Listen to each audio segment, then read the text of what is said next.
The Celtics legend most recently speaking on LeBron James' status is Hall of Famer Kevin Garnett, who argued against the public pressure surrounding James' return and his injury status. However, the most prominent voice suggesting the injury is fake or exaggerated is often sports analyst Skip Bayless, though other analysts have echoed the sentiment. LeBron James' sciatica, the anatomy of an injury, a conspiracy theory, and the Lakers' problem. The official diagnosis, sciatica, and the mid-November timeline. The controversy surrounding LeBron James' absence began before the season even tipped off. The Los Angeles Lakers officially announced that the 40-year-old superstar would miss the start of the 2025-26 NBA season due to a diagnosed case of right-sided sciatica. Sciatica is a medical condition caused by the compression or irritation of the sciatic nerve, the longest nerve in the body, which runs from the lower back down through the hips and legs. The symptoms pain, burning, and numbness are often debilitating and prevent high-level physical activity. Official timeline: the Lakers' medical staff is taking a patient, cautious approach.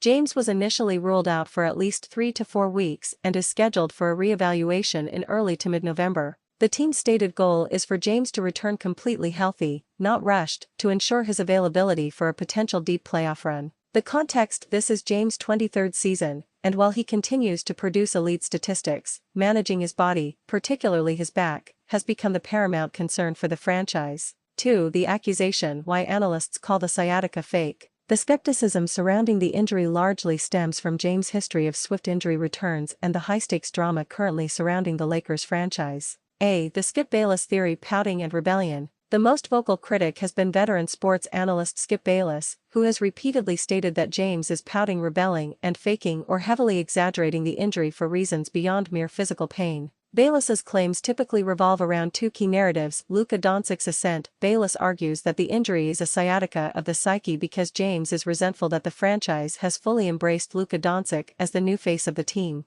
By sitting out and watching the team struggle, James is supposedly sending a message about his irreplaceable value. Contract and leverage. Other analysts, like former NBA player Josiah Johnson, have echoed this sentiment, suggesting the Fugazi, fake, injury is a calculated move to pressure the Lakers front office. James, who is in the final year of his current contract, might be using his absence to remind the team how vulnerable they are without him, thus gaining leverage in future contract negotiations. The vacation narrative. Other media personalities have speculated that James's cautious approach is simply an extended period of rest, allowing him to save his body for the more grueling second half of the season and playoffs, painting the initial absence as a pre-planned European vacation, a luxurious break masked by a convenient, hard-to-verify nerve injury. 3. The Celtics legend weighs in Kevin Garnett's defense. While Skip Bayless has driven the fake injury conversation, the Celtics legend referenced in the title, Hall of Famer Kevin Garnett, took a notably defensive stance on James' condition, pushing back against the media's framing of the situation.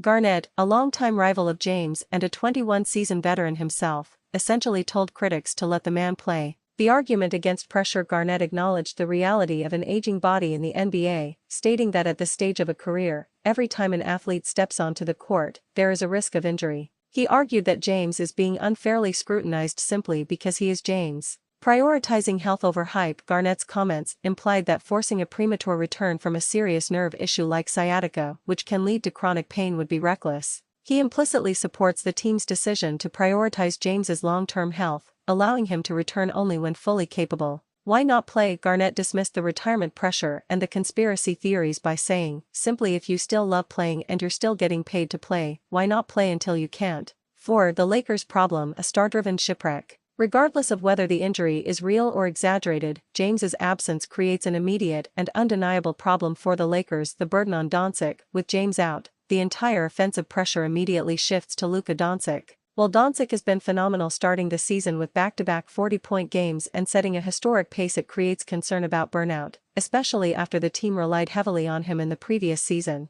Early season struggles. The Lakers, navigating a tough Western Conference schedule, cannot afford a deep hole early in the standings. Their immediate success hinges on Doncic and the new supporting cast building chemistry quickly, a task made exponentially harder without their perennial leader on the floor. In summary, LeBron James' sciatica is a medically diagnosed condition with a clear recovery timeline. However, its timing at the start of a crucial season and amid questions about his long-term contract has fueled dramatic speculation from high-profile analysts like Skip Bayless. Celtics legend Kevin Garnett's intervention serves as a counter-narrative, urging the media to respect the recovery process of a generational athlete facing the natural obstacles of a 23-year career.